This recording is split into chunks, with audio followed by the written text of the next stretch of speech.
A decisão foi no dia 16 de dezembro, o prefeito foi oficiado no dia 9 de janeiro, o ofício saiu de Brasília no dia 9 de janeiro, então, muito provavelmente o prefeito já recebeu esse ofício, só que não voltou lá ainda para os autos.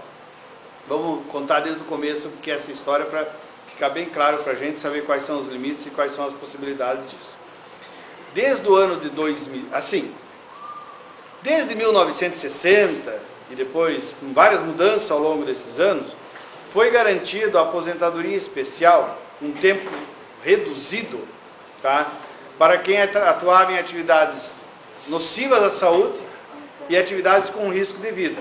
Sempre entendeu-se atividades nocivas à saúde aquelas nos ambientes insalubres e perigosos e as atividades de riscos, atividades policiais. Sempre foi esse o entendimento. O que acontece? No regime geral da Previdência, há muito está regulamentado o direito à aposentadoria especial dos expostos a atividades insalubres e aos expostos a atividade de risco.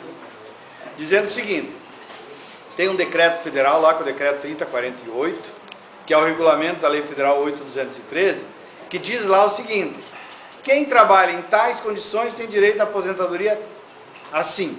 Então, quem trabalha em ambiente insalubre e perigoso tem direito à aposentadoria aos 25 anos. Então, isso foi aplicado para o CLTista sempre. Com uma diferença, até 95 era vinculado ao cargo. De 95 para cá não é mais vinculado ao cargo, é vinculado à atividade desenvolvida. Por exemplo, lá falava do vigia. Não se fala mais do vigia. Falava do vigia, o cargo vigia. Você falava do médico, não se fala mais do médico. Você fala da atividade insalubre, fala da atividade perigosa. Então o que acontece? Sempre teve a regulamentação no regime geral, no INSS, que é a Lei 8.213. Para o servidor estatutário, embora tenha sido garantido em 88, embora tenha sido confirmado em 98 pela emenda 20, embora tenha sido reafirmado pela emenda 47 em 2005, nunca foi regulamentada a aposentadoria especial para o servidor estatutário. Então, o que o servidor estatutário fazia? O servidor estatutário que tinha trabalhado como CLT nas atividades de risco ou atividades insalubres e perigosas, ele conseguia fazer uma conversão do tempo de serviço. Então ele ia lá no INSS com um laudo, um documento chamado PPP, Perfil Profissiográfico Previdenciário, que em diferentes momentos nas últimas décadas recebeu nomes diferentes. Tem um período que se chama LTCAT, Laudo Técnico Ambiental de Trabalho. Tem um outro período que se chamou DS alguma coisa, então cada período chamava diferente. Ele ia na empresa, a empresa dava esse documento, ele ia no INSS com esse documento e o INSS dizia o seguinte, realmente, a Alessandra trabalhou em condições insalubres. Sendo que ela vai se aposentar pela aposentadoria comum, tá? Então nós vamos converter o tempo de serviço dela. E daí o que eles faziam? O tempo de serviço das mulheres era aumentado em 20% e o tempo de serviço dos homens era aumentado em 40%. Por que isso? Nenhum privilégio, nada para ninguém. É que a aposentadoria normal da mulher é 30 anos, a aposentadoria normal do homem é aos 35. A diferença entre 25 para 30 é 20%, a diferença entre 25 para 35 é 40%. Então, um homem que tinha 10 anos lá no setor privado, em condições, ou mesmo no setor público, mas pela CLT, tinha 10 anos e virava 14. A mulher tinha 10 anos e virava 12 anos. Ele pegava esse tempo, trazia, verbava no serviço público e considerava para fins de aposentadoria e se aposentava na aposentadoria comum.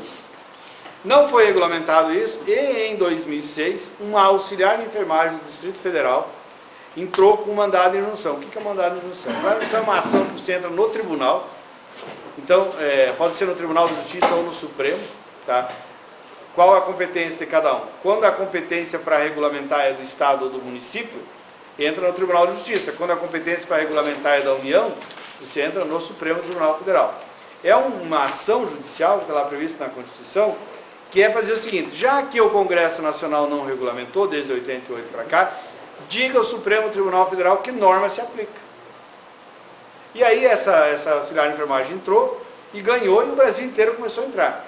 O SISMUC foi um dos primeiros do Brasil, se não o primeiro.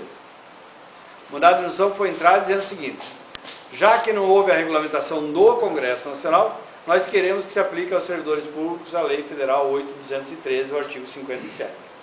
Foi isso o pedido do SISMUC. O SISMUC tem 3 mandados de injunção, né? Tem um lá de 2008 E daí quando a prefeitura disse que só ia cumprir mesmo para os sindicalizados, porque o Supremo disse isso, daí nós tivemos que entrar com outro para os demais servidores, e da Guarda Municipal nós tivemos que entrar com um específico, porque o primeiro tratava mais dos ambientes insalubres e perigosos. E foi aquilo que o Diogo falou, em março do ano passado, 2011, né? Março de 2011 nós entramos, é o mandado de junção 3832 no Supremo. Faço questão de reafirmar isso, porque teve gente por aí dizendo que nem existia mandado de junção, né? Tem um pessoal que gosta de falar o que não vê, eu falei, só que para saber o que tem no Supremo, você tem que saber entrar no site do Supremo. Se a pessoa não sabe, é possível que ela fique falando por aí que não tem. Então é o mandado de junção 3832. Bom, a decisão, o esboço, o final dela está lá disponível, que diz o quê? Julgo parcialmente procedente. Por que parcialmente procedente? Porque no pedido a gente faz sempre o seguinte, para declarar aposentados aqueles que cumpriam os requisitos. É óbvio que o Supremo não dá essa parte. Daí ele dá a segunda parte, quer dizer o seguinte, que seja aplicado o artigo 57 da Lei 8.213. Então o que o Supremo está decidindo? Ele decide lá no final que fala assim, decido que os pedidos de aposentadoria dos representados pelo sindicato nessa ação devem ser apreciados concretamente pelo ente público responsável pela concessão, no nosso caso, município de Curitiba e PVC, com base nos critérios do artigo 57 da 8.213, que é a Lei do Regime Geral da Previdência, que diz o seguinte, uma vez constatado agentes insalubres e perigosos, né, a pessoa deve se aposentar aos 25 anos de contribuição.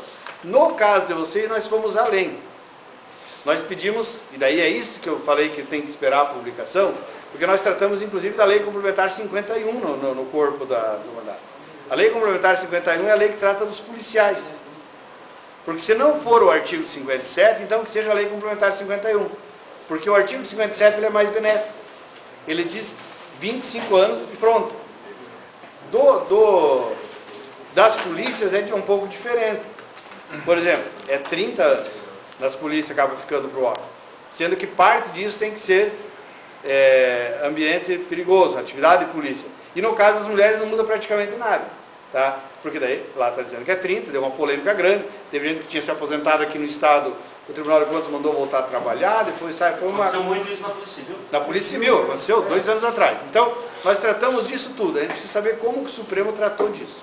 Bom, para daí dizer exatamente como que é o tratamento dado. Mas daí o que é importante para nós?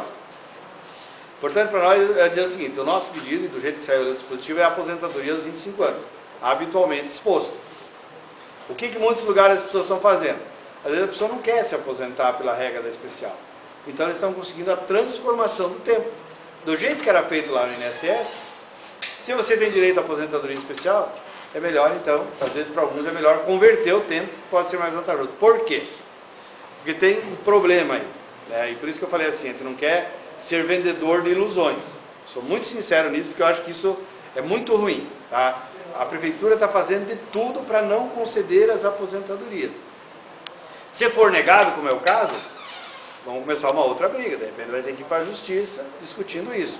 Dos 100 pedidos de aposentadoria que entraram no IPVC, eles nos relataram que quase 50 desses não eram filiados no sindicato, 16 desses optaram por se aposentar na outra regra, e os outros é esses que estavam apreciando, que estão desaguando aqui no sindicato agora porque estão indeferindo. Por que isso? Porque tem uma instrução normativa do Ministério da Previdência dizendo como que deve ser concedida essa aposentadoria. É essa instrução que diz que tem que ter o PPP, tem que ter o LTCAT, que é um laudo, né? Os laudos, tem que ter os laudos. E eles colocaram um negócio lá que, no meu entendimento, eles não poderiam ter colocado, mas eles colocaram. E só uma entidade com representação nacional pode discutir isso no Supremo. Eles disseram que essa aposentadoria, ela tem que ser concedida pela média aritmética. O que é a média aritmética? A média aritmética é a regra de aposentadoria para todos os servidores públicos que entraram depois do dia 1º de janeiro de 2004 no serviço público. É a regra que se aplica a todos os servidores que se aposentarem por invalidez. É a regra que se aplica a todos os servidores que se aposentarem na compulsória. É a regra que se aplica a todos os servidores que se aposentarem por idade. E a regra que se aplica a todos os servidores que se aposentarem com base na regra do pedágio. Só fica fora dessa regra quem já se aposentou antes de 31 de dezembro de 2003, adquiriu o direito antes de 31 de dezembro de 2003, ou se entrou no serviço público antes do dia 31 de dezembro de 2003, no momento da aposentadoria, tiver além da idade e o tempo de contribuição, tiver 20 anos de serviço público, 10 na carreira e 5 no cargo. Todos os outros é pela média aritmética. E o Ministério da Previdência disse que essa regra, essa forma de concessão da aposentadoria é pela média, porque lá no INSS é a média. Então, se aplica a regra do regime geral, teria que aplicar integralmente. Eu, nesse ponto, penso um pouco diferente. Eu penso que pelo menos aqueles que cumprem o requisito do artigo 6º da emenda 41, que é ter, além da idade, o tempo de contribuição, no caso não tem requisito de idade, né? É ter 20 anos de serviço público, 10 na carreira e 5 no cargo. Para esse dá para a gente discutir judicialmente a paridade e a integralidade. Os outros é a média. Não é proporcionalidade, é média. Tá? Pega mês a mês o vencimento da pessoa, atualiza de julho de 94 para cá, ou a partir do momento que a pessoa entrou no serviço público, se for depois, atualiza mês a mês por uma tabela do INSS e despreza as 20% piores contribuições e faz a média das 80%. E aí, esses 80% vai dar o resultado da aposentadoria.